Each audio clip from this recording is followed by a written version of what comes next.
Hare Krishna, warm welcome to all of you. We are starting the systematic study of Gita, session number 24. We are on chapter 3, Yoga of Action, Karma Yoga. Thank you all for joining this session. Warm welcome to all of you again. Let's immerse ourselves in learning Gita wisdom today. What's the agenda? We'll complete verse 39 to 43, which essentially completes chapter 3. This is followed by our ever popular quiz. Then we have time for audience reflections, Q&A. Before I start, I offer my humble obeisances and seek my Guru's blessings, His Holiness Gopal Krishna Goswami Maharaj, and my Shiksha Guru, His Grace Gaur Vilas Prabhuji. It is only with their blessings I will be able to do justice to the 5 verses that we have identified for our session today. The Goloka Express is is chugging along quite well. We are on chapter 3, understanding concept of Karma Yoga. Today we are going to focus on understanding internal enemy lust. This is one of the most important lessons from Gita that we can take away. We are always focused on enemies externally, but today, of course, we already started this session. We understand the biggest enemy of us is sitting within us. Today, Krishna is going to describe to us what are their locations, how they act, and what is that we need to do to conquer lust. If we have to be liberated, if we have to go back to Godhead, if we want Goloka, if we want Krishna Pada Seva, we have to conquer this internal enemy lust. It is so important for us. A quick glance at the acronym of chapter 3. It is called PRE. T is Tyaga, we have completed, rungs on the yoga ladder. The first E is exemplary Karma Yogi and enemy of the soul. When we read this, it looks, oh, well, it could be another enemy which we can always overcome. But no, this is an enemy which we will realize going forward will take lifetimes to master. Not very simple. And that's why Krishna is spending so many verses trying to explain the intricacy and the importance of controlling your enemy within. When we descend into this world as a child, we are all blessed with pure love. But that love perverts into lust as we grow. And we try to ceaselessly enjoy sense gratification. From selflessness, we become selfish. That's the journey which we have to reverse, and Gita wisdom will help us on this path. We have covered 3.37 and 3.38 in the last class. Shamchandra Prabhuji covered them, and he told us that in 3.37, Krishna identified lust as the enemy in this world. He said, Vidhi enam iha vairina. In 3.38, which we will cover in detail, just to refresh, Krishna explained to all living beings that we are covered by lust, though to varying degrees. We will see that. The 5 verses we are going to cover today starts with 3.39. The eternal enemy binds, blinds, and burns, and lust is never satiated. It's a slippery slope. We can never be happy by sense gratification.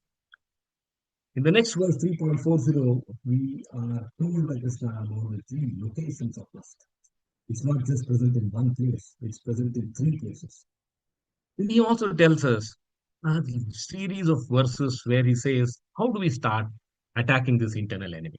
He first says in 3.41, regulate your senses. In 3.42, he says, understand the internal hierarchy so that you can focus your energies exactly how to control lust. Then steady the mind by deliberate spiritual intelligence. That is Krishna consciousness.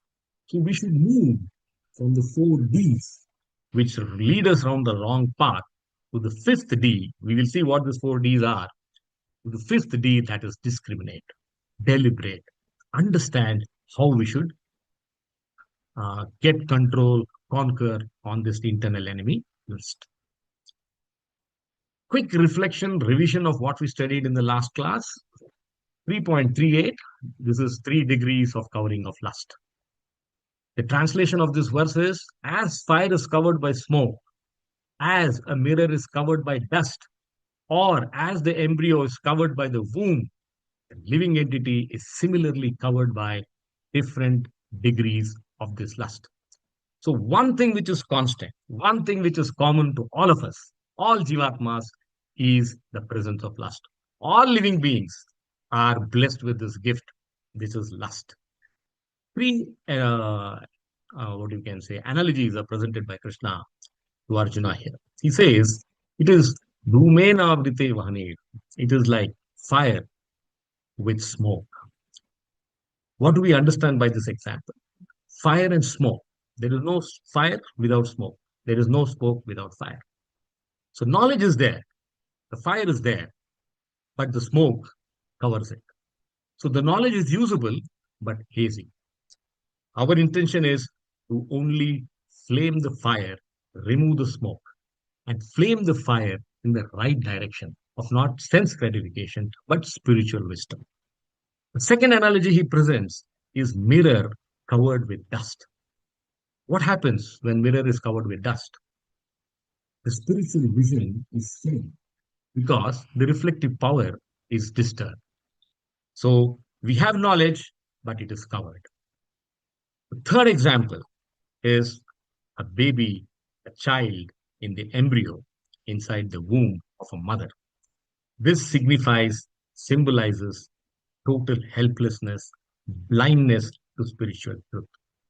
So these are the three analogies given by Krishna to Arjuna to help us understand what this lust is and how it covers us. Prabhuji presented the beautiful table.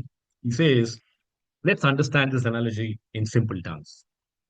The fire smoke analogy is applicable to human beings because the covering is thin and penetrable. We are fortunate. We can reverse this. We can conquer this enemy. In fact, going forward, Krishna says, Jahi Shatru Mahabahu. You are the most powerful archer in this world. You can conquer external enemies. Similarly, you can conquer this internal enemy. The next analogy, dust and mirror, it applies to animals. The covering is thick, very tough to penetrate. In the womb and child, it represents the trees. It is so thick, spiritual knowledge is entirely concealed. So we are all fortunate that we are in this human species of life.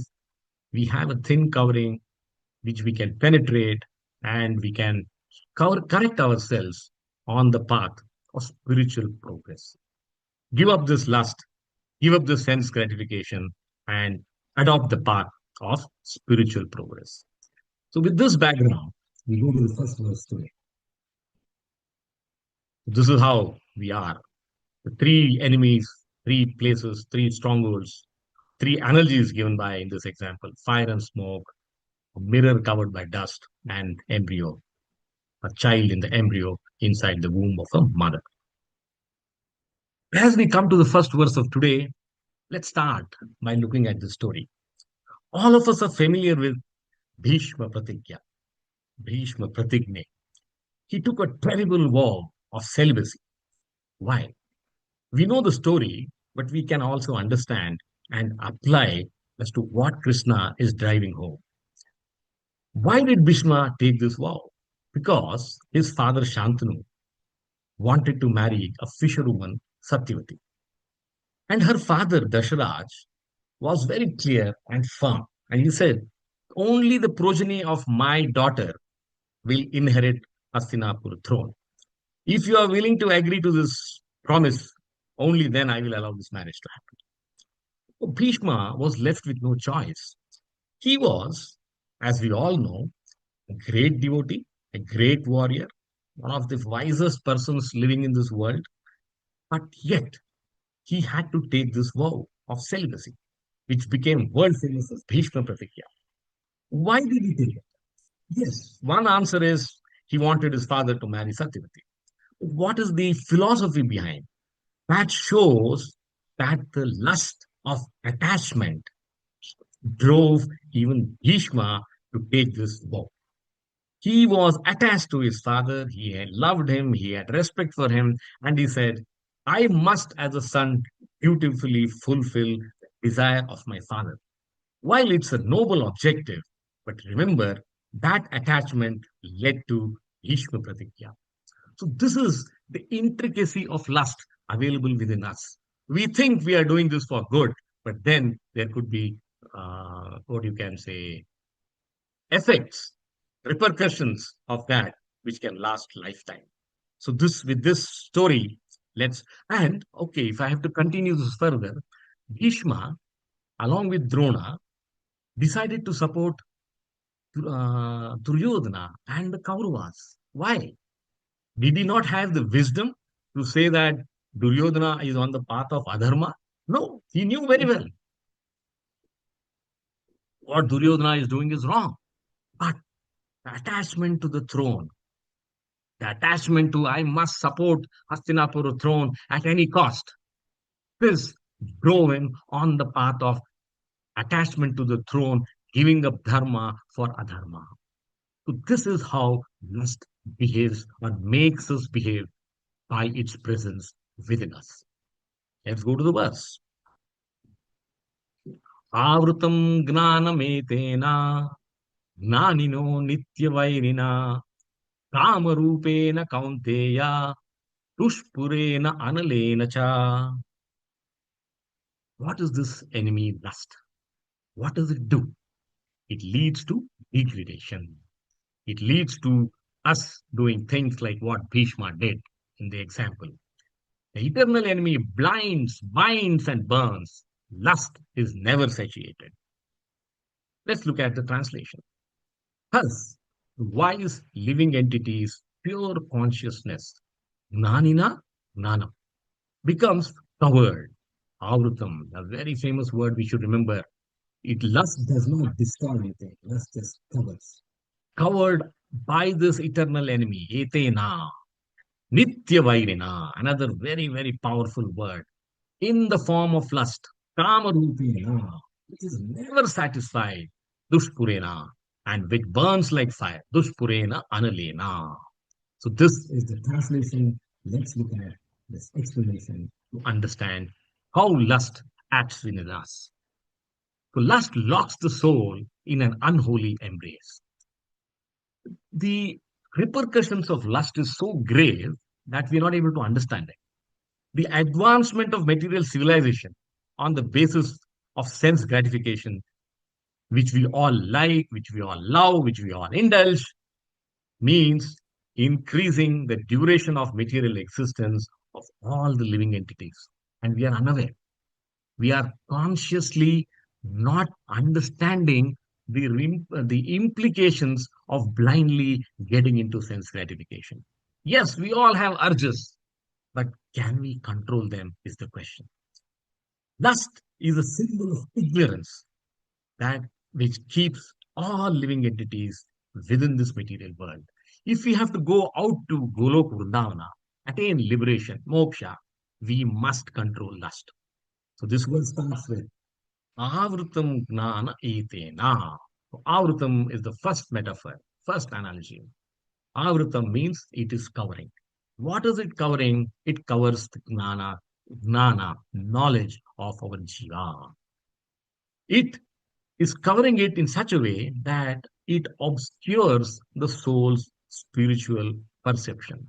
As I mentioned, we are all born with love, with guests perverted to lust. So it is hindering our knowledge. Gnani no, nitya vairina. And this knowledge is being covered to such an extent that this material world today has come to be known as Maituna Agara.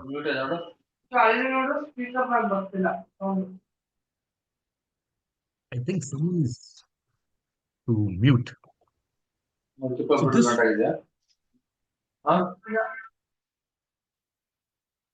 Guruji, can we mute all? Yes, Prabhu, I'll do that. So that someone is. Let's continue. So why is this world known as Maituna Agara? because the center of activities, all focus of this world is around sex. That's why this material world is called Maithuna Agara. So we are bound by the shackles of sex life. If we are able to come out of the list, we will be able to make progress on the spiritual path. Gnanino Nitya Vairina. I have marked Nitya Vairina in the red. Why? Because our enemy, whoever is external to us, is an enemy for a year, for a day, for a decade, for our lifetime. But lust is an enemy, which is Krishna is saying Nitya Vairina. It continues from lifetime to lifetime, from this birth to the next, and millions of births. It is the essence of understanding why we must start the process of trying to control rather than trying to indulge. Granino Nitya Vairina. Then he says, Kama Rupena Kaunteya. What is Kama? Lust. Oh, dear Arjuna, please understand this lust within you is going to mislead you, misdirect you. Duspurena Analena Cha. Analena is the next metaphor that Krishna is using. So, two metaphors in one verse. Lust is never satiated. Kama Rupena Kaunteya. Duspurena means impossible, insatiable. You cannot say that, today I have indulged, I will be happy. I will share a story. After 1,000 years, the king said, I give up. I'm not happy with this indulgence of senses. That is the essence of understanding. Analena is, it is fire. It is like you pour butter into the fire. What happens? The fire burns brightly. So lust, the more you indulge, the more it is going to burn brightly. This is the essence of understanding. Now, I will present three concepts of this lust so that we understand our enemy well, be aware how it is within us, how it is situated within us, and what we need to do. First is identity, second is strategy, and third is longevity. So, what is the identity of lust? Lust is not external. Don't try to search for it outside, it is within you. So, the first uh, point is lust is internal, it's not outside. We have to search for it internal. The knowledge is within us. We can control lust by doing things within us. We will see how. What is the strategy that lust adopts? Lust lays on a very simple rule. I will use your own force to destroy you. Now it looks simple, easy, but how do we understand? Look at, let's take an example of our lifestyle. Today, computers. Computers have the best softwares. What is computer virus? That is like lust. What does the computer virus do? It's the same software written in a tricky way that trips you and traps you. Similarly, lust follows the same strategy. It uses our own resources. It's using our senses, our intelligence, our mind to mislead us. Longevity, another important thing. Any enemy, any external enemy is has a lifespan. He is there for a war. We win or he wins. Either he destroys us or we destroy him. For Arjuna, it was a case of fighting Duryodhana or Pandavas fighting Kauravas. Both of them knew who is the enemy. But lust is something which, and what is this enmity all about? I fight this war, I win this war, then I have vanquished my enemy. But lust is not like that. It has a lifespan which is extending from this life cycle to the next life, from this birth to the next birth, and thousands of births around. So it has, that is the wisdom that we must take home from Gita. This is lifetime learning. We may have science, we may have physics, chemistry knowledge, but none of these books, none of this education gives us this wisdom, saying that what is that I need to correct? How will I gain Krishna's mercy? How will I gain Krishna's blessings? If I am able to read scriptures, understand this knowledge, and more importantly, apply, execute in our lives. Only then it is possible. Now, Acharyas give us two beautiful examples to understand this. Visha. All of us know this is poison. What does poison do? Poison kills you on consumption. What is sense object which the senses chase? It is Vishaya. What is the deadliness of Vishaya? Vishaya will kill you by contemplation. You don't have to even consume it. Poison on consumption, vishya on contemplation. The very thought puts us down the slippery path. So this is the explanation of this verse. Let's move to the next verse. Now, I will give you an example from Garuda Purana. Even animals are trapped by senses. This is a very classic example where it says, deer is trapped to death by sound. So one sense, sound, can kill a deer. Smell, a bee is trapped by smell. Elephant, the weakness of elephant is the touch of a female elephant. Moth flies into death because it's attracted by fire and light. Fish has a deadly attraction for taste. That's why whenever we lay a bait, fish will definitely take it. So even animals are not far away from the influence of sense. That is what we should keep in mind. What is the learning we can apply in our day-to-day life? This is called the coconut parable. We all have seen a coconut.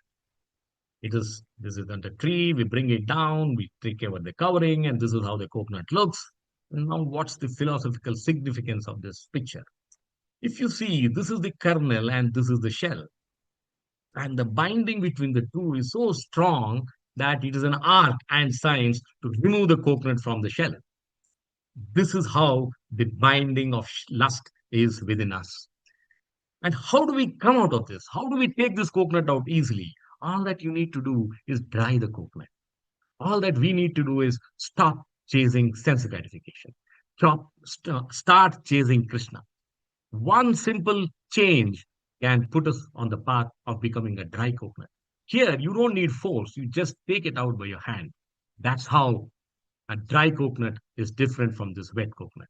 This is how we should be if we are spiritually knowledgeable. This is how we will be if we are a wet coconut. From wet coconut to dry coconut is the journey of spiritual progress. This is the verse from Srimad Bhagavatam, which shows, please stop lusty desires because enjoyment can never be successful. We have already mentioned this. It burns, if you put butter to a fire, it burns brightly. What does this verse say? This is in the ninth canto. It says, as supplying butter to a fire does not diminish the fire, but instead increases it more and more. The endeavor to stop lusty desires by continual enjoyment, by indulgence, can never be successful. Underline this word. Indulgence is never successful. In fact, one must voluntarily cease from material desires. So the earlier we do it, the better it is for us to be on the path of spiritual progress. We come to the next verse. Again, I want to give an example from the scriptures before every verse to show you all that we can connect, understand the context, why Krishna is saying this verse. Now, this is about Prahlad Maharaj and his father Hiranyakashipu. Hiranyakashipu is the demon king, and he is, all the symptoms of lust exist in this man. That's why he's a demon. His senses, eyes, ears were blinded by power. I am the greatest king on earth. His intelligence was, it had false sense of security because he had a vow of near immortality. He couldn't be killed on land, he couldn't be killed in air, he couldn't be killed in water, and what have you. So he knew that I will not be easy to kill. So I have almost attained immortality. So the intelligence was at the level of false ego.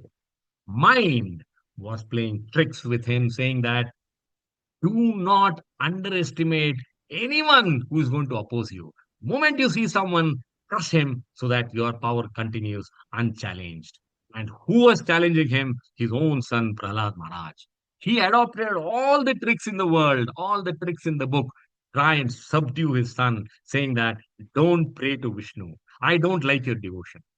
This is an example of how lust will lead you on the path of destruction. What did he achieve after that? He was not able to change Prahlad Maharaj's love for Krishna Narasimha, but he ended up giving up his life. He was killed by Narasimha because he allowed the senses to overrule him. He allowed lust to overrule his senses, mind, and intelligence. So, with this example, keeping this in mind, we go to the next verse. Let's understand. Indriyani manobuddhir अस्याधिष्ठानमुच्यते एतैर्विमोह्यत Isha ज्ञानम आवृत्य देहिनाम. So now Krishna is telling us three locations of lust, which I showed you in the example before. Let's read the translation and go through the explanation. Indriyani manobuddhir means the senses, the mind, and the intelligence. Indriyani manobuddhir are the sitting places of this lust. So with this, we now know where is this lust located within us. Asya adhisthanam uchyate. They are placed here. Through them, Itai, lust, covers the real knowledge of the living entity. Pranam avritya dehinam. He is again using the word avritya here. We had seen avritya in the last verse too. And bewilders him, vimohet isha. So what is bewildering us? The lust situated within us. And where is it situated? Krishna is saying it is situated in three places. So the lust is so strong. Indriyani manobhuddhir asyadisthanam uchyate. It has occupied all the three strategic positions within the jivatma. It is a stronghold. It is not easy to dislodge lust. We can't blame others if we become lusty because lust is there within us. That is the first level of realization that we should acknowledge, accept, and say that, fine, internalize. I know what is my limitation. And that is the learning from this verse. Lust. Where is it located? Indriyani Manobuddhi. So it is located in three locations. You have five senses. Manobuddhir, Mano is mind, and Buddhir is intelligence. Asyadisthanam uchyate. So these are the three locations of lust that Krishna has defined in this verse. Etair vimohyat isha gnanam avritya dehinam. What is dehinam? Dehinam means an embodied soul. A soul has to have a body. So all of us living entities, this is applicable to us. And what is this doing? It is bewildering us by being present in us. Gnanam avritya dehinam etair vimohet isha. What does the mind do when lust is embedded there, when lust is sitting there? Mind is the most important nerve center of us. We are defined by our thoughts, and our thoughts are controlled by our mind. Center of all activities. Mind plays a very important role. It is a reservoir of ideas for self gratification. Let's have this, let's do that, let's see this. That's how the mind deludes us and bewilders us. This is how Gnanam Mauritya. So it is covering our knowledge, both at the mind level and at the intelligence level. What is the intelligence? Intelligence is even superior to mind, and it influences the soul to acquire false ego. What did Hiranyakashipu think? Since I have the boon of immortality or near immortality, nobody can kill me. I can do what I want. I can subdue my son Prahlad Maharaj. I will remove his devotion. So the influence, the intelligence is influencing the soul to acquire false ego. I am the supreme. I am the greatest. I want to enjoy. We have just one life. We have worked so hard. What is the harm if I am going to enjoy? That's the sense gratification. That's how mind and intelligence deludes us.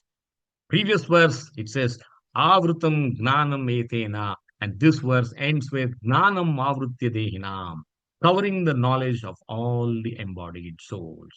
So this is how this work, this is the explanation of the verse. Now let's understand and apply it to our day-to-day life. What's happening around us? Where is this lust seen? And what is happening? Now, lust is seen you see, of the five senses. Let's take sight as an example. Now we are aware of this, and it is a social problem where we look at females, we complain that the problem of lust is because of female. Thus, problem is because of the way she behaves, and we are very happy to pin the blame on the female and say that all this lust that is happening within men is only because of what women does. Now, this is not true. Lust is not within women. Lust is within us. It's we who are adding this, description of that lust is being generated by women. No, this is what men think. We are on the false ego path. Lust is not within women, lust is within us. We are lusty and not women who are creating the lust within us. Now, this is from the men's side. Lust equally applies to women. Now, what women do? Women say that in the name of equality, in the name of freedom, in the name of independence, they say that I can wear what I want. Now, when you adopt this thinking, this thought, there is a message which is being subtly sent, and that message gets misunderstood. So, if you are a woman, if you are a responsible woman, if you don't want to have this lust become your enemy, then it is better to test modestly. So, this is how lust plays equally powerfully between men and women. No point in blaming women for lust. It is not women who are responsible, it is we as men who are responsible. That's the bottom line. And we are all sadhakas. We are all on the journey of spiritual progress. We should not put a lot of trust on our intelligence. We will see in the verses forward, we are not perfect. We are born imperfect. We have challenges, we have limitations. So we must advise, we must empower our intelligence to think on the right path. Now, if I am only happy with material intelligence, material qualifications, earning for my family, if this is what is going to be my path of living this life, then I will not have that insight as to what I need to do to correct myself. If I have to correct myself, I have to take shelter of the scriptures. That is the essence of this verse. Jivatma, because of material attractions, is getting disinclined to know Atma. We are Atmas. We want to forget that. And we are only inclined to enjoy sense objects. So we should stop doing that, avoid doing that, and start looking at what Gita is giving us as essence, as wisdom, which we can apply in our lives. This is a verse from Srimad Bhagavatam, where the verse also says how we identify falsely as this body. Why are we so much curious, keen to follow sense gratification? Because of this mistaken identity. We are not this body, we are the soul. That is what Gita tells us, but it is easy to say, but difficult to understand. Let's look at the translation of this verse from Srimad Bhagavatam. It says, a human being who identifies this body made of three elements. It is kapha, pitta, vata, with his self, who considers the byproducts of the body to be his kinsmen, who considers the land of birth worshipable. It's very fashionable to be a patriot. I'm an Indian, I'm an American. And who goes to the place of pilgrimage simply to take a bath rather than meet men of transcendental knowledge. There is to be considered like an ass or a cow. So if you don't have this understanding that I am not this body, I am the soul, then my status, even though I am a human being, even though I am a jivatma, is nothing but equal to an ass or a cow. This is what Srimad Bhagavatam is telling us. What is the day-to-day learning? We are inflammable like any of this fuel, petrol, kerosene, aviation, turbine fuel. Take fire closer, it can catch fire. So bring sense objects closer to us, it can mislead us, misdirect us. We are not incorrigible. Please do not have this security for feeling that, oh, well, I'm born intelligent, I'm born in such a family, I am not going to be tempted. No, each one of us is as weak like any one of us to get tempted by lust. We need caution and not condemnation.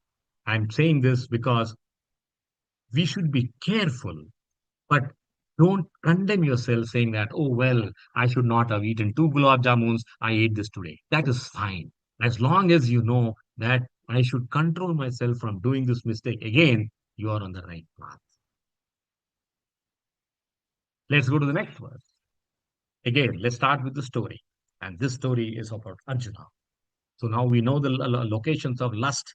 Now we are going to understand how to control lust. What is the story about? So, what is the picture showing us?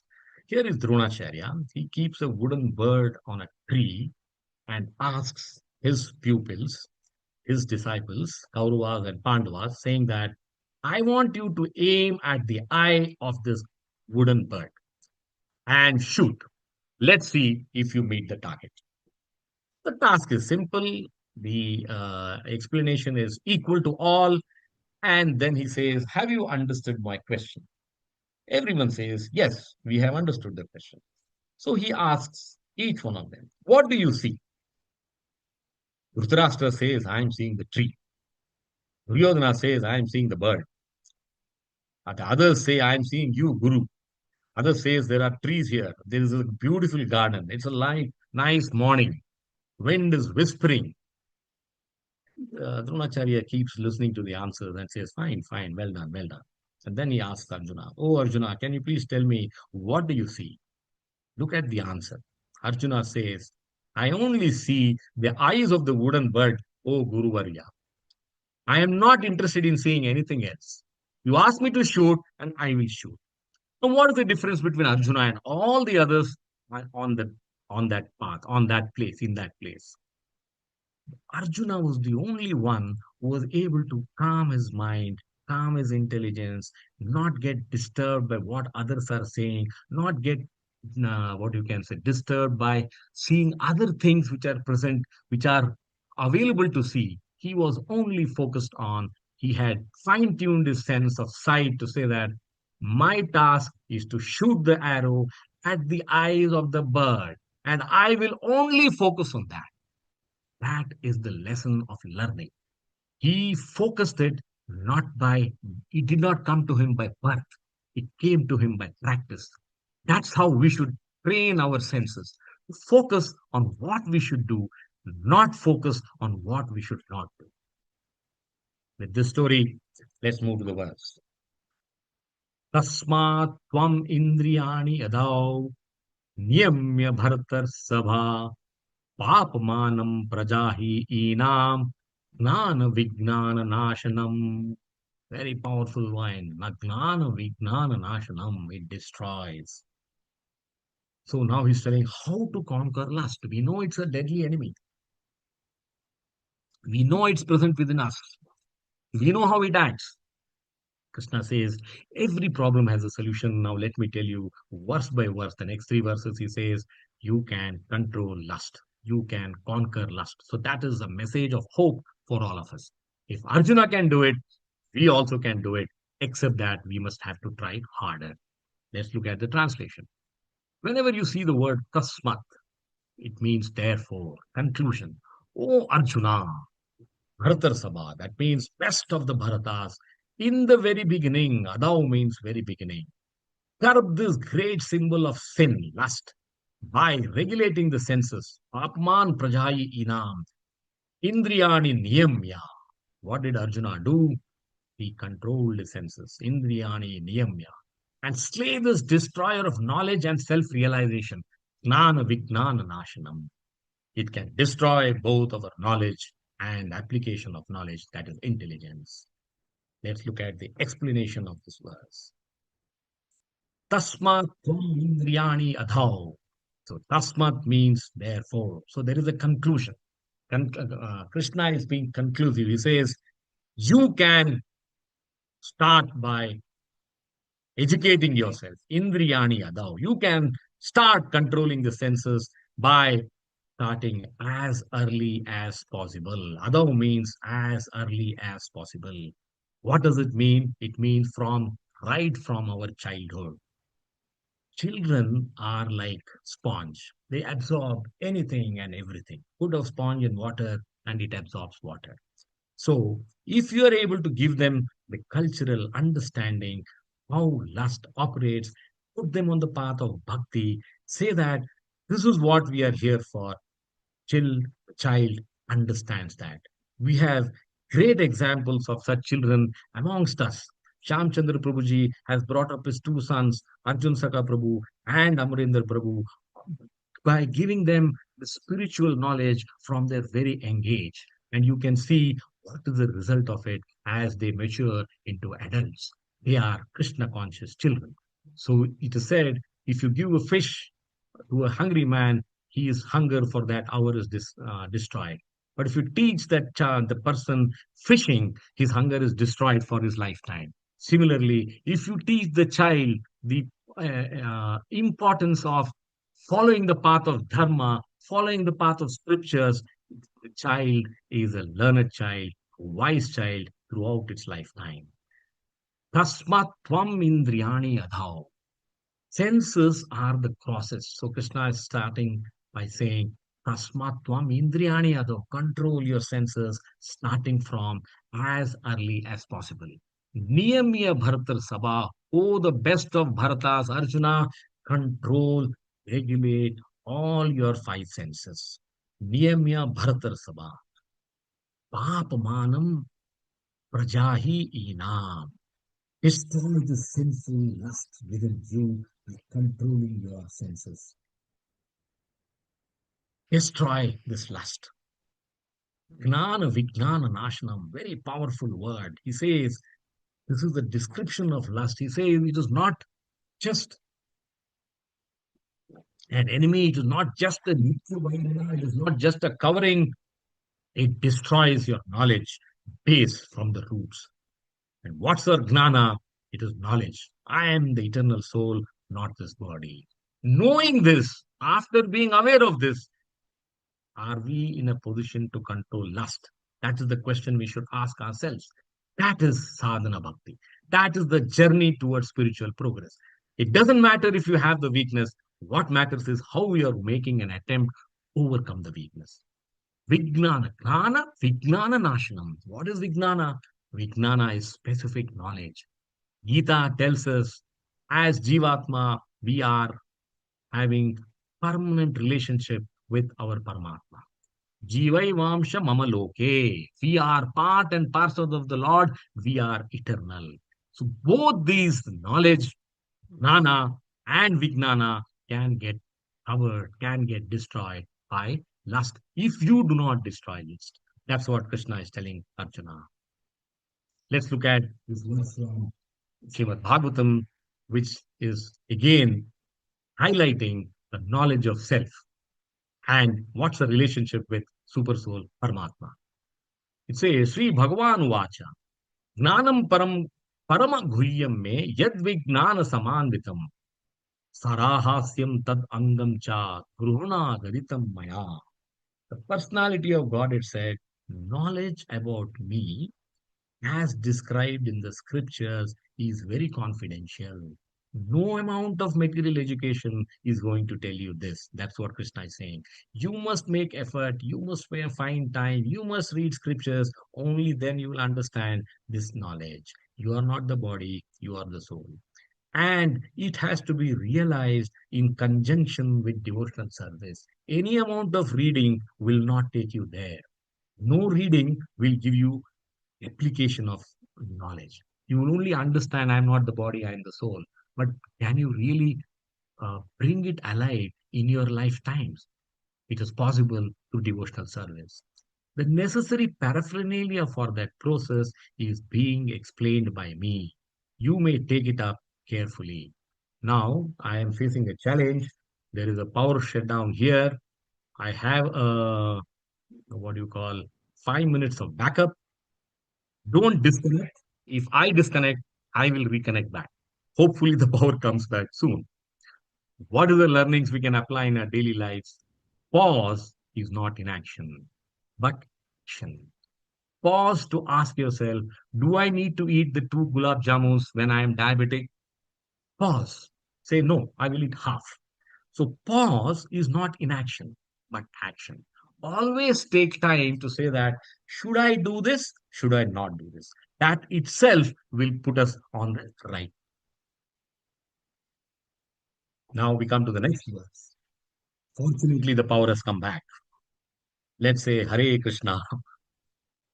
Now, before we get into this verse, Let's start with understanding the chariot body mind analogy. This is from Kathopanishad. The story is Nachiketa, who is the son of sage Vajasravas, asks Yama, can you please tell me what is the destination of this soul? Then Yama says, let me explain to you the chariot body mind analogy. And then he describes this, what is being shown here. And if we have an understanding of this, this is Gita wisdom, lifetime learning. We are as the soul sitting in the body, which is this chariot. That is why it's called chariot, body, mind, analogy. So this is the chariot. So body is just the chariot. And this chariot is being driven by five horses. And what are those five horses? The five senses: sight, hearing, smell, taste, and touch. This these five horses are being controlled by this reins. We all agree that if I have to drive the chariot on the right path, I need to have reins to control the horses. So the mind, the manas, is that reins. Understand this. And the charioteer, remember Arjuna being driven by Krishna. So in place of Krishna, all of us have in the chariot our intelligence, our intellect, our buddhi as the charioteer. This is the essence of this analogy. We must understand that if this chariot, where we are all sitting in this body, has to ride on the right path without bumps, without going astray. No, horses are animals, of course. Senses are also wide. So they can go anywhere they want. If you want the horses to follow the path of taking you back to Golok Vrindavana, then we must tell the intelligence, we must tell the mind, particularly intelligence, saying that, oh, intelligence, please rein the horses in a way that they follow the path of dharma. They take me away from lust and they will not take me closer to lust. They will not, what you can say, influence me to enjoy sense gratification. They will influence me to start minimizing sense gratification.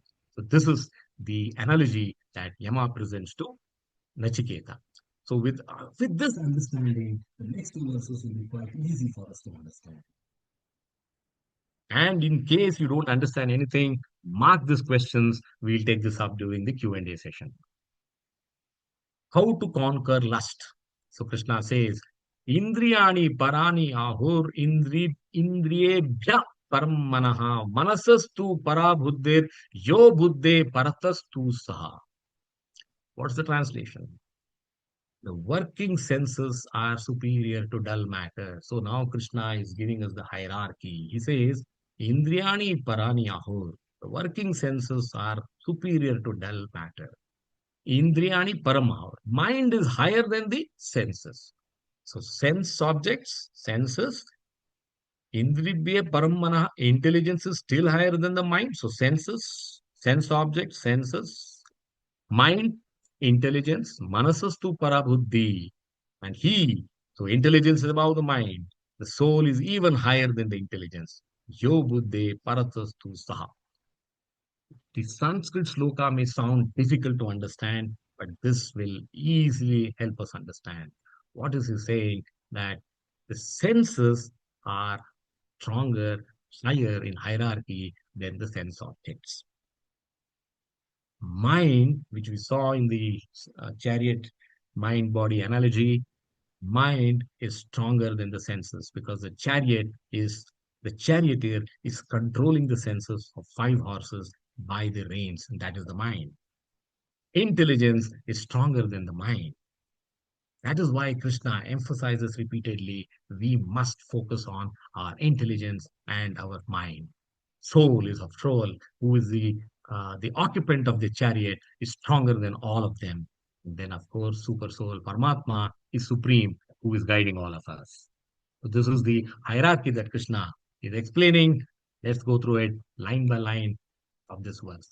Indriyani parani ahu. Senses are superior to sense objects. Now you may say, it looks very simple when you show me in this flow diagram. Can you please tell me how do I understand this? Let's take the famous gulab jamun example. I am diabetic. I am not supposed to have gulab jamun. Now, gulab jamun is a sense object. My desire to eat, taste, tongue is my sense. I am tempted to eat two gulab jamuns today. So what does this show? The senses is taking me to do an act of eating two gulab jamuns when I know I must not eat even one gulab jamun. So this is a very clear example to understand, to help us understand that senses is what is leading us to the sense object. So senses are stronger, higher in hierarchy than the sense object. Indriyebhya param manaha. The lust always fires first at the senses, and the second halt is mind. So Krishna is saying, remember, mind is higher in hierarchy than the senses. Whether to eat gulab jamun or not, why, how much is all being analyzed by the mind. Intellect is telling me continuously and constantly, don't eat, you are diabetic. But the mind is saying, okay, since you say don't eat, I'll not eat two, shall I eat one? So mind is tempting you. The thought is getting converted to a temptation by the mind. Then and remember, mind is strong, so strong that when we are dreaming, even then the mind is active. Senses are asleep. The mind is stronger than the senses. Manasastu para buddhi. Beyond the mind is the intelligence. The intelligence is constantly telling me, my dear Sham, you are diabetic. You are not supposed to eat gulab jamun. But what's the mind doing? Mind is negotiating with the mind, the intelligence saying that, oh, well, make an exception. Let me take a tablet. Allow me to eat two gulab jamuns or at least one gulab jamun. Now, let me give you an example how intelligence is more powerful than the mind. Let's say you are in the office. You are very angry with your boss. Will you ever shout back at your boss? Never. This is very clear because your intelligence says, my dear sir, if you shout back at your boss, that's the end of your job and your career. So that's the strength of intelligence. If it wants, it will hold you back and it will ensure that you follow the path. So this is what we should understand that intelligence is at a higher level than mind. If we are able to train the intelligence, we will be able to control, we will be able to manage the influence of lust. And then he says,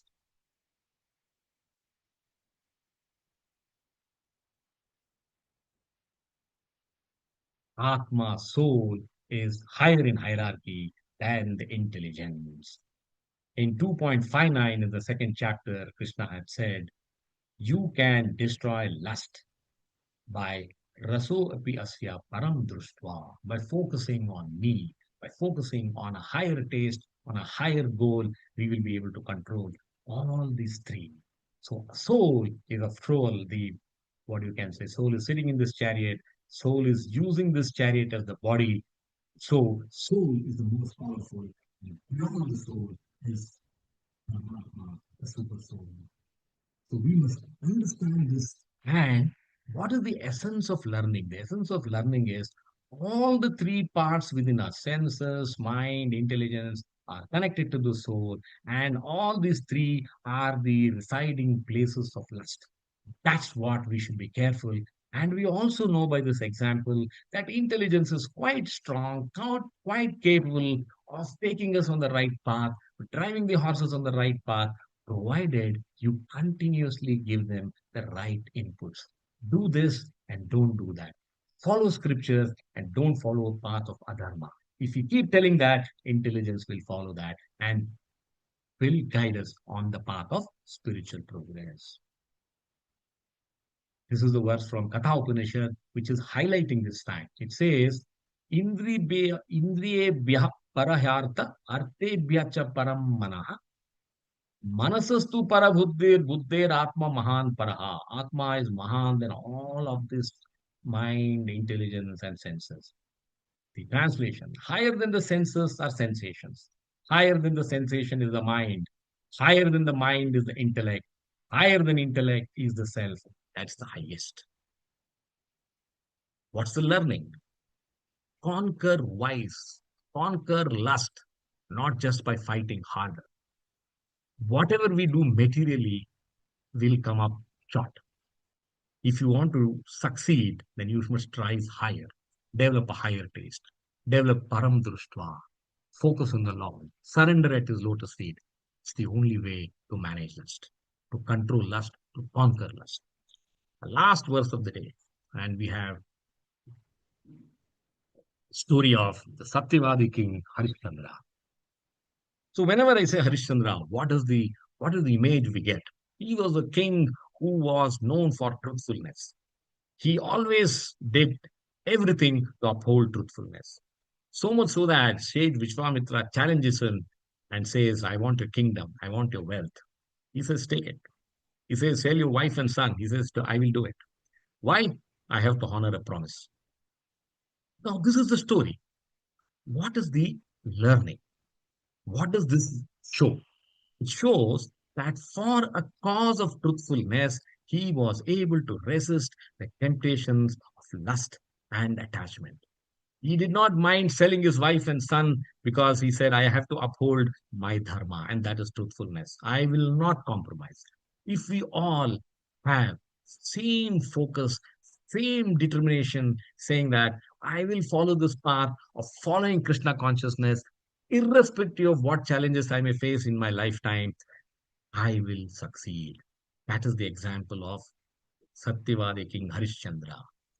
Then I will give you an example of King Yayati. I also told you our sense gratification, our lust is something which can never be satisfied, which can never be satiated because it burns like fire. You put butter as indulgence, it will burn brightly. You cannot conquer lust by indulgence. So this story gives you that essence of learning. So what did King Yayati do? He gets a curse. I'll give it you in a short form. So he goes back to his guru and says, can you tell me how do I come out of this curse? And the curse says, you will be an old man. And he hates old age. So the sage says, oh Yayati, you can do one thing. Go and request your sons. You have so many sons. If one of them say that, okay, Papa, you take my youth and enjoy, and I will become an old man. If you can do that, then you can come out of this curse. So he asks his children. He has a son Puru who says, Papa, I love you a lot. So take my youth and I will be in old age. So that was a great sacrifice that his son does. Then Yayati is very happy. He starts leading a life of sense gratification because he is back to youth, and he leads this life of sense gratification for 1,000 years. After 1,000 years of enjoying, he's still not satisfied. And he says, out of disgust, I am tired of trying to be happy by enjoyment. I want to give back this youth and take my old age and spend my time in following spiritual path. So this is the example which highlights lust can never be satisfied by indulgence. Rama Rupa Durasadam, conquer this formidable energy lust. That's what Krishna says in this verse. Evam buddhe param bhutva samsthapya atmana jahi shatrum mahabhavo kama rupam durasadam. Steady the mind by deliberate spiritual intelligence, that is Krishna consciousness. Learn to discriminate. We will see this fifth D in this verse. So, what does this picture show? He is seeing two couple who are lusty, and he gets distracted. He gets disturbed. His emotions are woken up. Krishna is saying, don't allow this to happen. Let's look at the translation. Thus, knowing oneself to be transcendental to the material senses, mind, and intelligence. Evam buddhe param bhutva. O mighty armed Arjuna, Mahabahu, one should steady the mind by deliberate spiritual intelligence. That's the underlining word. Krishna consciousness. Atmanam, Atmana samsthabhya. Thus, by spiritual strength, conquer, that is Durasadam, this insatiable enemy, Jahi Shatrum, known as lust, Kamarupam. So, the hope giving message in this verse is we can conquer lust. Kamarupam Durasadam, we can conquer lust. Let's look at the explanation. Evam Buddhe Param Bhutva. Use our intelligence to know our true identity. Take the shelter of scriptures like Gita. Understand our real identity. We are the soul, we are not the body. Use our intelligence to analyze what is right, what is not right.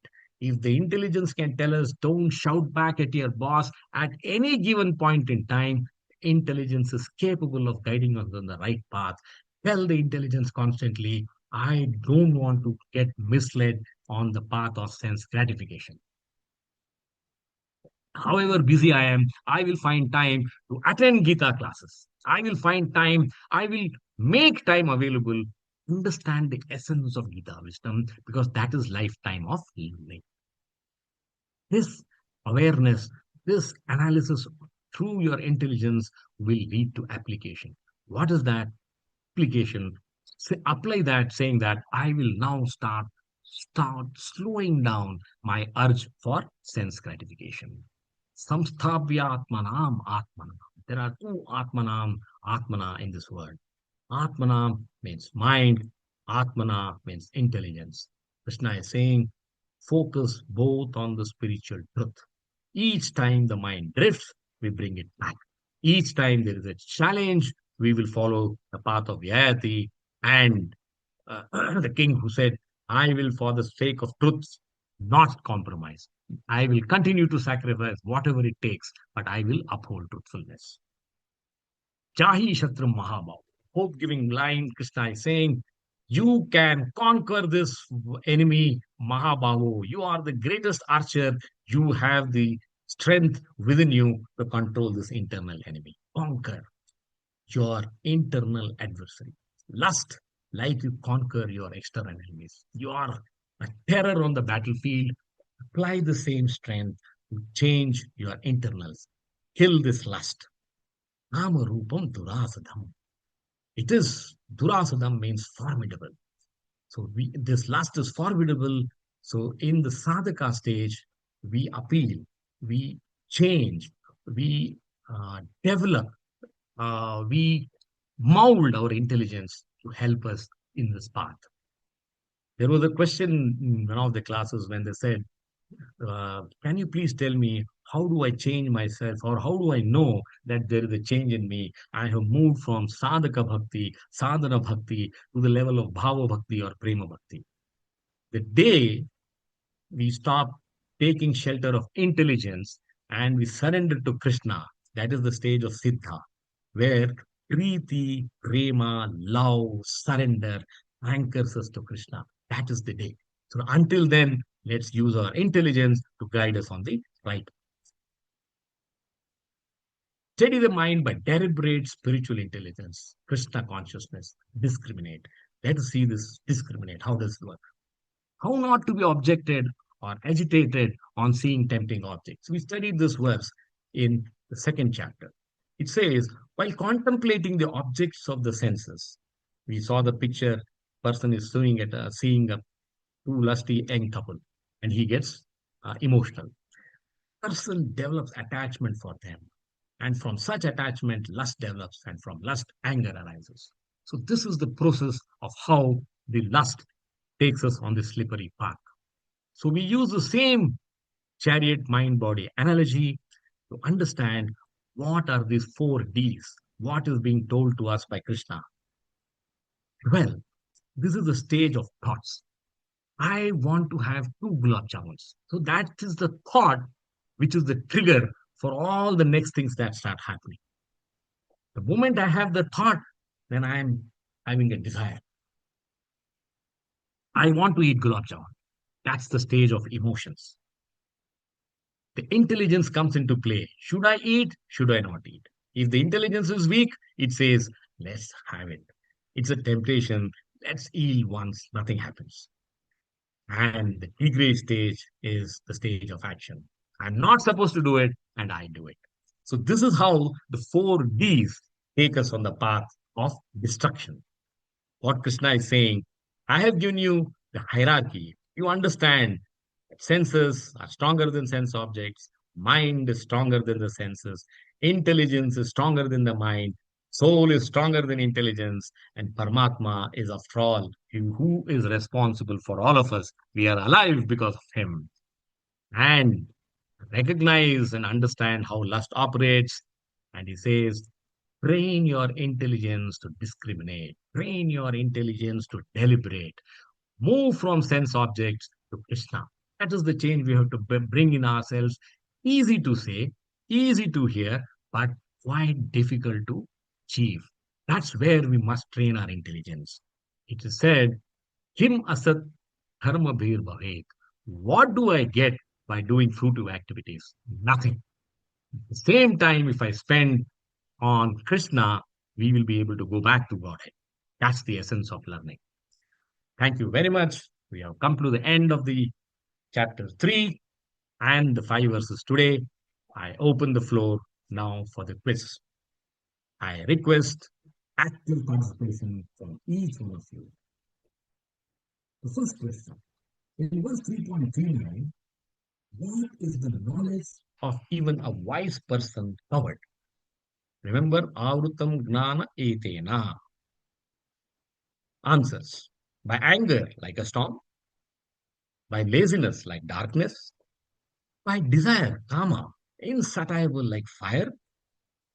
By ignorance, avidya, like a thick cloud.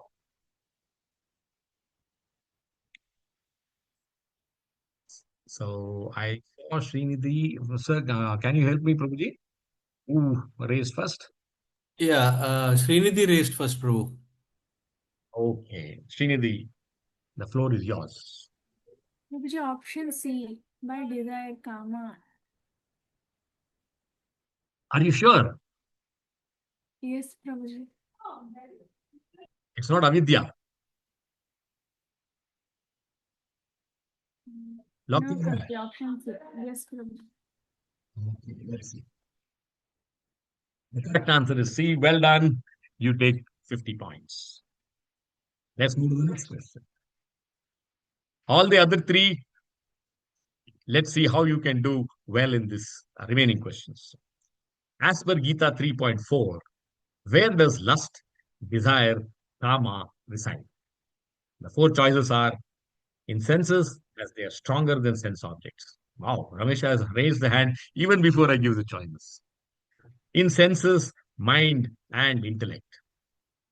In senses, mind, and sense objects. In sense objects, mind, and senses. I'll give it to you, Ramesha. Which is the right answer?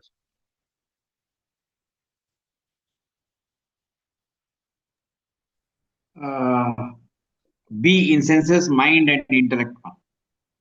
Are you sure? Yes. Lock किया जाए. Sure? Yes, yes. Let's see. Yeah. Correct answer is B. Well done, Ramesha. You walk away with 50 points. Let's go to the next question. What is the first practical step advised in Gita 3.41 to conquer lust? The destroyer of knowledge and realization. Jnana Vijnana Nashana. Renounce all actions immediately. Perform severe austerities in the forest. First, control and regulate the senses. Depend on fate and time. I saw Krishna Mohan Das. I saw Bhuvanidhi. Prabhuji, who was first? I think Krishna Mohan Prabhu and Saptadeep, there was a tie almost, but I think by a fraction of a second, Krishna Mohan Prabhu was ahead. Krishna Mohan Prabhuji, welcome to you. Please Hare come. हरे कृष्ण प्रभु जी, धन्यवाद प्रणाम प्रभु जी. मैंने race तो करा था hand, but मैं and में confuse हो गया, इसलिए मैंने इसका डाउन. ने एक बार रेस किया तो और अपने फिर तो मुश्किल हो जाएगा. प्रभु जी, कौन सा है? even Prabhu ji, let me think again or the. Okay, okay. Take your time. चलो आप पास कर रहे हैं मतलब. यस प्रभु जी, पास कर दीजिए ठीक है. प्रभु जी को. Next Then we will give to Saptadeep, I think. Saptadeep. Over to you, Saptadeep.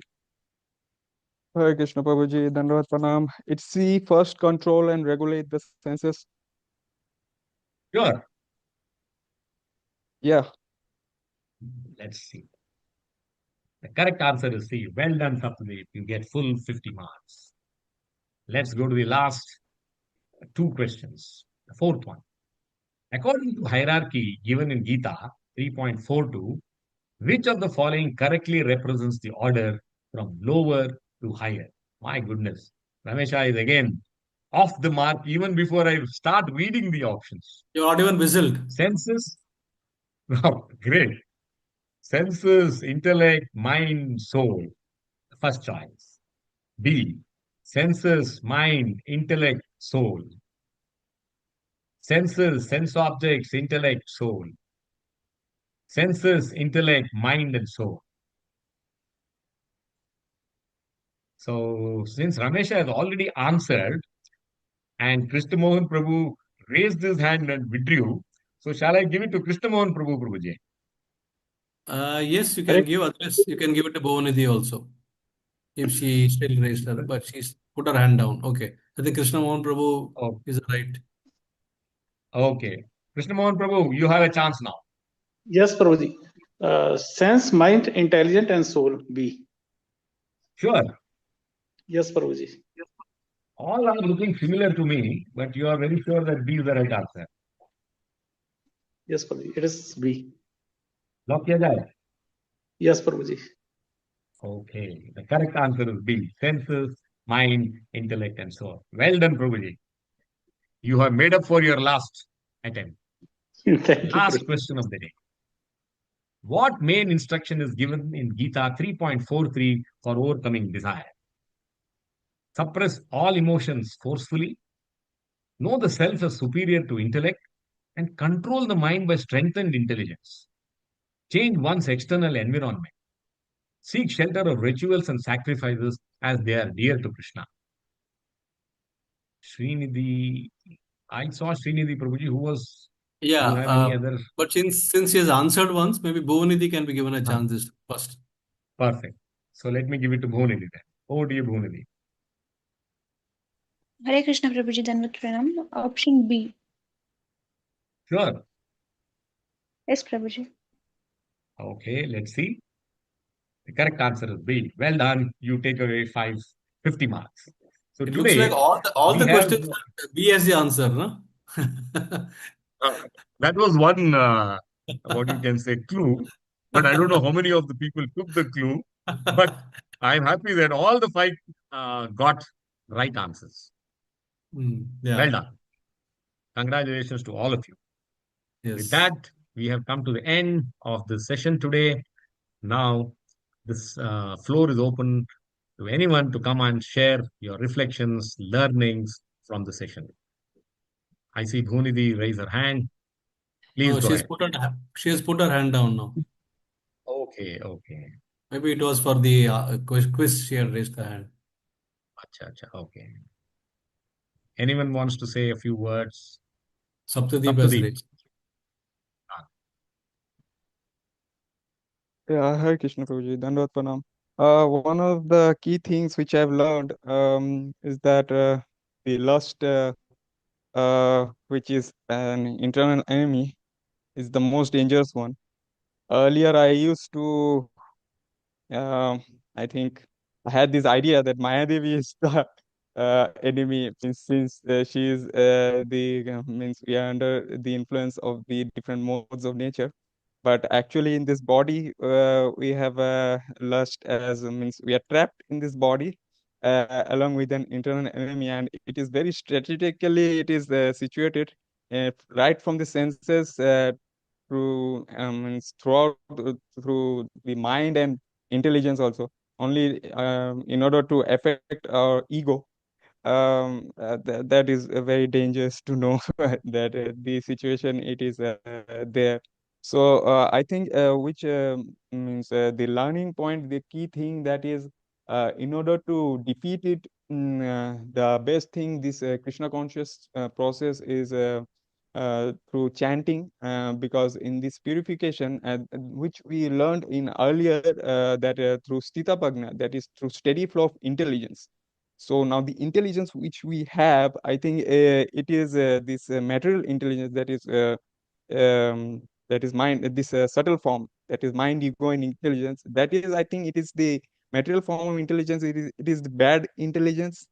And at this stage, initial stage, yes, we somehow study and take guidance and try to rectify it.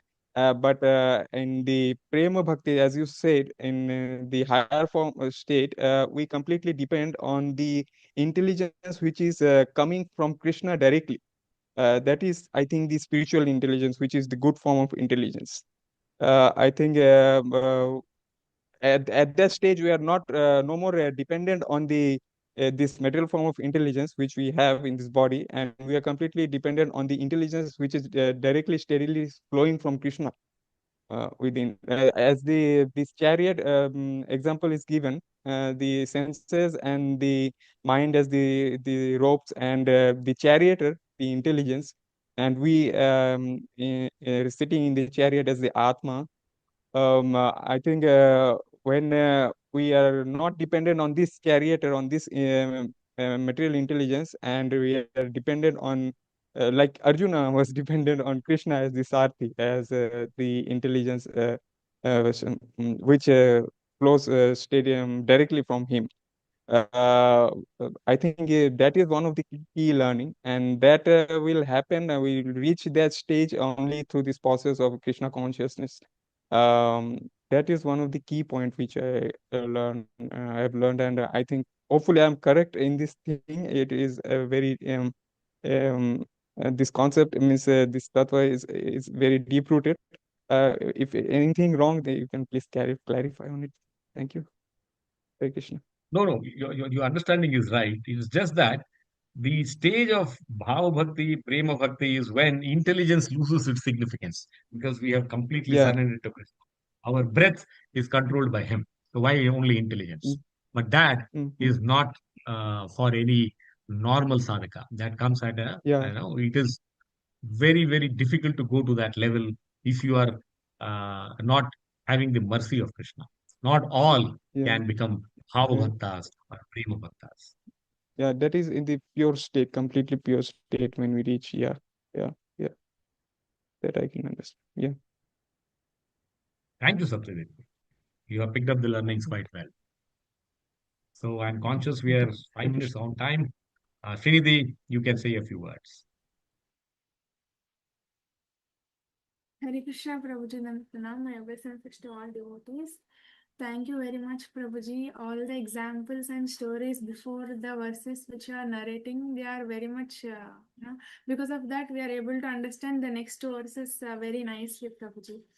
And by attending these classes, it is very helpful for me also to understand the depth of Bhagavad Gita and the high standard of Bhagavad Gita, that whatever political philosophies or any philosophy, they are just dealing with only on the sense gratification level and on the bodily level, and how to manage only as with the body, but they don't really link with what we face internally, and the real reason of problems is with the mind only. Because of our restlessness in the mind, we face problems.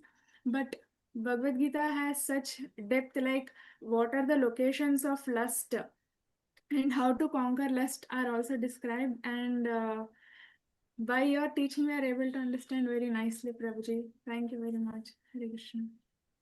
Hare Krishna, thank you. Your life is not enough to understand Gita in full. So the more we learn, the more we understand. It's a continuous journey. Each time you read a verse, you will get a different understanding from it.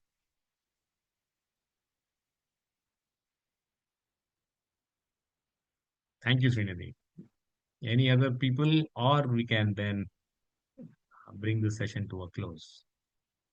प्रभु जी हरे कृष्णा प्रभु जी धन्यवाद प्रणाम प्रभु जी Hare Krishna. मेरा एक प्रश्न है, पर question है प्रभु जी, मे आई आस्क प्रभु जी बोलिए प्लीज। बोलिए बोलिए। प्रभु जी जैसे आपने इसमें बताया कि हमारे एक डिजायर आते हैं कि हमने गुलाब जामुन देखा तो उसका खाने का हमारे डिजायर है, बाद में हमारे एक इंटेलिजेंस होती है, then we took the decision intelligence में हमें वो खाना है या नहीं खाना। right? We take the decision. Krishna provide the Correct. intelligence, right, Prabhu ji? But the thing is, Prabhu ji, my question is this कि वो desire ही ना है रसगुल्ला खाने की या गुलाब जामुन खाने की, मतलब वो डिजायर ही ना है, इंटेलिजेंस में बात ही बाद में न जाए कि वो करना या नहीं. If we are weak we do that, if we are specially strong we will not do that, right? But Prabhu ji वो डिजायर ही ना है रसगुल्ला खाने की, इज इट पॉसिबल? या everything is possible Prabhu ji, but at the right stage. अभी हम जो साधक लेवल पे है, अगर हम बोलेंगे मैं एवरेस्ट चढ़ना चाहूंगा और मैंने कभी माउंटेन क्लाइंबिंग किया ही नहीं है, वो हो सकता है? नहीं हो सकता प्रभु जी. नहीं हो सकता. अगर मुझे एवरेस्ट पे जाना है, अगर मुझे डिजायर ही नहीं चाहिए, तो मुझे उसके लिए रास्ता अपनाना चाहिए, उसके लिए साधन करना चाहिए, उसके लिए गुरु के साथ जाके सरेंडर करना चाहिए, और जो गुरु कहेंगे उसे मुझे पालन करना पड़ेगा. तो उस दिन आएगा जहां पे आप गुलाब जामुन ही क्यों नहीं, रसगुल्ला ही क्यों नहीं, कुछ भी मेरे सामने रखो, मुझे कुछ फर्क नहीं पड़ता. जी जी प्रभु जी, तो ठीक है प्रभु. अब पहली चीज ये है कि जब हम कुछ सोचते हैं, हम काफी अपनी लेवल, अपनी जो स्टेटस है, हम लोग जो साधक स्टेज में है, उसी के हिसाब से हमें सोचना है. हमें पहले सोचना है कि यार डिजायर आया तो चलेगा, कोई परवाह नहीं है, लेकिन अगर मैं गीता के जो नॉलेज है, विजडम है, उसको अपनाया, उसको अप्लाई किया, उसको एग्जीक्यूट किया और डिसाइड किया कि डिजायर को मैं ज्यादा तक फुलफिल नहीं करूंगा, मैं जितना होगा उतना, हाँ, एक नॉर्मल लाइफ के लिए मुझे अभी एक कोई गुलाब जामुन प्रसाद के रूप में आ रहा है, या मैं उसको भोग चढ़ा के खाऊंगा, that is the change within us. तो डिजायर यस को रूट आउट करने की कोशिश पहले करना काफी तकलीफ होगा. यस प्रभु जी, धीरे धीरे धीरे आगे बढ़. यस प्रभु जी. कृष्णा भी कहते हैं, तुम एक ही दिन में ऐसे नहीं कहो कि मैं जाहि शत्रु महाबाहो. If Arjuna is going to take so much of, 700 verses सुनना पड़ा अर्जुना को ये कर बोलने के लिए, हाँ कृष्णा मैं जो आप कहोगे करूंगा. अगर जी अर्जुना जी को 700 वर्सेस सुनना पड़ा, हमको कितना वर्सेस सुनना है? जी जी प्रभु जी, so we have to move step by step. जी प्रभु जी. Thank you Hare so much Krishna. प्रभु जी. हरे कृष्ण. हरे धन्यवाद. धन्यवाद. Krishna. Any other questions? One last question. If not, we can close the session.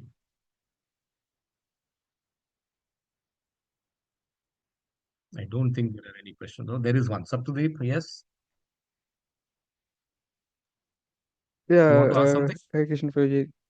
Yeah, Prabhuji, Dhanavad Pranam. Yeah, regarding prasadam means eating on our focusing on our eating habit only, because means controlling the senses. So just last time I asked this question, and also Mr. Shamchandra Prabhuji also told that means basically we should avoid outside food, means we should not eat outside. That is one thing. So I few days back read this one article, means I think regarding I think Srila Prabhupada, he was in the US, and he was offered, I mean, at that time, bread which we know we means that bread we eat, means sometimes for sandwiches or something like that to offer. So I think he was offered that, and he has means he ate that, and on the next, it was a room conversation which was written. So and the next day he told his disciples that please don't means offer this to Krishna or give this to me. I had a nightmare because it is a pre-cooked food. This even this bread is made from wheat, and somebody has cooked it. So we should not even. So does that mean in that case this bread or biscuit or cakes, things like that, we should avoid slowly, and surely we should avoid these also, and completely means home cooked preparations and offerings to Krishna and prasadam, means we should depend on that only, on completely home based, home cooked things. And is it like that? See, this Means is packaged again, foods we also. Yeah, there are levels which we should try and observe, absorb, follow. yeah, If possible, try to avoid packaged food. Basically, now there are two reasons. One is devotional, and another is health. It is said mm, that processed food contains so much of additives that it is not good for health. So that is one thing yeah, which we have now started realizing, that whatever it looks very attractive, nicely packed, comes with a lot of items which are not good for health. So we have to be careful about that. Another thing is, would we like to offer that as bhog to Krishna? Now that's the second yeah, question. Why should we? mm, It is rather mm, better to take puffed rice and add a little milk and jaggery and offer it to Krishna than offer a biscuit. mm, Now, mm, this is again from where you come from. What is your mm, bhava? mm, So, avoid it to an extent, to as far as possible. Now, there is no mm, choice, and you must offer it. Now, let's say you're traveling in a mm, train, and then you want to. There's nothing else available except bread and butter. What will you do? So, there is mm, always uh, place, circumstance, and time which mm, have to guide you. Either you are a very advanced devotee where you will say that I will not eat anything because there's only packaged food available. That's one way of doing it. Or you will say that I will have packaged food to a minimal extent. But I would mm, rather avoid giving it to Krishna because I'm not so sure as to what is. Now, what happens? See, this is something which slowly we are realizing. There are some additives which are used which we do not even know what do they contain. Now, how do I know there is no onion and garlic if it is written on the label? yeah, There will be some name said N150 additive. Now, what does that mm, N150 contain? Do you know? Many a times mm, our research has shown that that N150 is not vegetarian at all, or it could be on the border of vegetarian, or it could be mm, something which we would not like to have. So it is better to be safe than sorry. Packaged food is something which is now becoming very complex. We don't know what really goes into it. All that we can see is that it is nicely packaged, it is tasty. But then to preserve the life of it, what are all the extra ingredients? We don't know. And even if they are mentioned, we don't understand. mm, yeah, Now, I'll give yeah, you an example yeah, of medicine. yeah, Now, I am advised to take Shell Cal, which is a calcium tablet. But then I was told, or I'm now made to understand that Shell Cal contains animal bone as an ingredient. mm, So they said if you have to take calcium tablets, don't take Shell Cal, you take Calcimax because Calcimax does not have animal bone. The same thing applies mm, to toothpaste. I can't use a Colgate, I can't use any of your normal brands. I only have to use Meswak or some equivalents to Meswak. Why? Because it doesn't contain Ayurvedic, anything which is with animal. yeah, Ayurvedic, yeah, Harm. So this is how we are now understanding that externally packaged food comes with unique challenges and they are very complex to understand.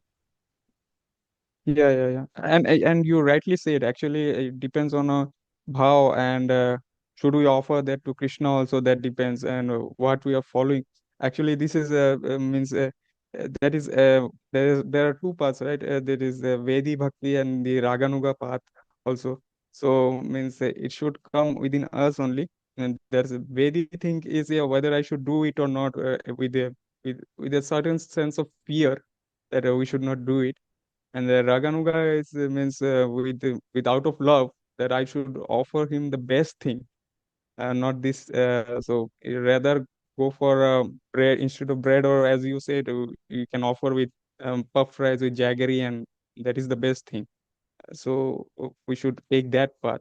Yeah, yeah. So if we, it depends on our spontaneous love and how much we are growing, and yeah, slowly but surely, yeah, we took. Of course, those who are in a very higher state means they wouldn't even eat only like Maharajas, those who are have taken sannyas also.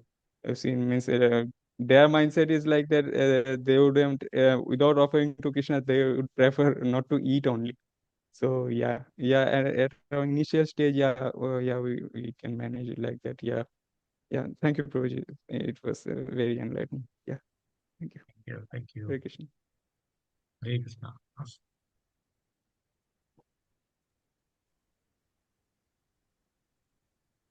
If there are no questions, then we can close the session.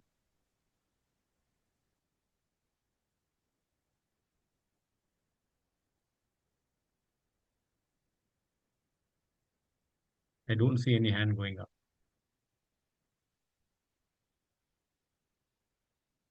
Thank you all. Thank you very much.